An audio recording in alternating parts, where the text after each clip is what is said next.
Pemerintah akan memberikan bantuan sebesar Rp600.000 kepada para pegawai swasta yang penghasilannya di bawah 5 juta per bulan.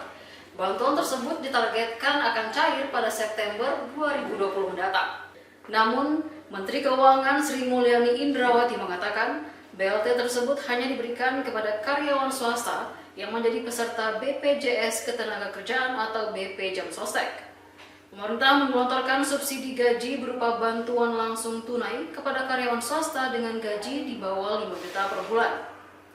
Langkah tersebut diambil sebagai salah satu upaya untuk mendorong kinerja perekonomian yang terpukul akibat pandemi virus corona.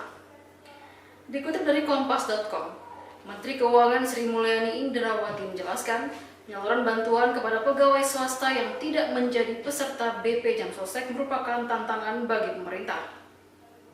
Namun demikian, dirinya menilai pemerintah telah menelurkan beragam alternatif bantuan sosial yang sebenarnya bisa diakses oleh masyarakat. Menurut Sri Mulyani, setidaknya sudah ada 60 hingga 70 juta penduduk Indonesia yang masuk ke dalam kategori kelompok penerima. Sri Mulyani mengatakan, syarat kepesertaan BP Jam Sostek diperlukan untuk memastikan UU Jaminan Sosial lantaran kewajiban sebagai peserta memberikan manfaat bagi tenaga kerja. Syarat kepesertaan juga menjadi basis data pemerintah untuk menyalurkan bantuan tersebut.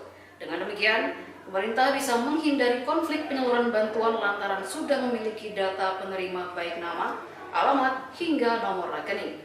Menunjukkan manfaatnya dalam situasi seperti krisis ini. Seperti saya tadi sampaikan, apabila kita ingin membantu dan tidak punya database-nya, maka akan sangat sulit sekali. Tadi kan disebutkan, yang kita punya nama dan juga punya alamat, bahkan dia bekerja di perusahaan mana. Bahkan perusahaannya yang sektornya tidak selalu harus sektor formal pun, sebetulnya tetap bisa mendaftarkan di BPJS Tenaga Kerja. Ini yang sebetulnya perlu untuk kita terus edukasikan kepada masyarakat dunia usaha, bahwa mereka mendaftarkan dari tenaga kerja itu di BPJS Tenaga Kerja adalah sangat positif.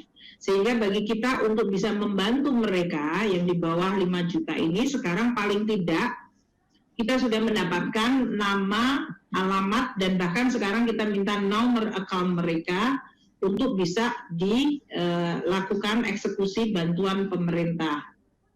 Kalau kita tidak punya nama dan alamat ini, atau bahkan nomor account-nya, ya akan sulit bagi pemerintah untuk membantu mereka.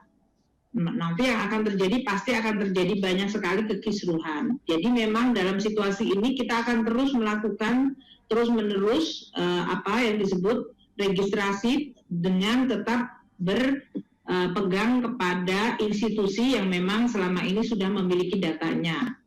Contohnya kita lihat di BP. Pertanyaan Lydia, jadi bagaimana untuk mereka yang di bawah, yang tidak di luar? Nah, ini yang menjadi tantangan kita. Berharap bahwa yang sekarang ini sudah kita berikan melalui bansos, yaitu tadi PKH, sembako, kemudian yang non PKH sembako 9 juta, plus dana desa, itu semuanya sudah mengcover karena jumlah benefitnya sama, 600.000 kali 4. Jadi dalam hal ini kayak BLT desa, mereka itu yang mereka mendapatkan sama 600.000 kali 4. Bahkan sekarang diperpanjang sampai dengan Desember dengan 300.000. Kemudian untuk yang BPJS, yang untuk bansos yang non PKH dan yang non sembako, yaitu 9 juta, itulah yang dianggap mereka-mereka yang ada di bawah coverage yang selama ini tidak ada di dalam data, tapi ada di dalam. Update terus ruang informasi Anda hanya di Hot News Tribun Batam Edi. Terima kasih. Jangan lupa subscribe ya.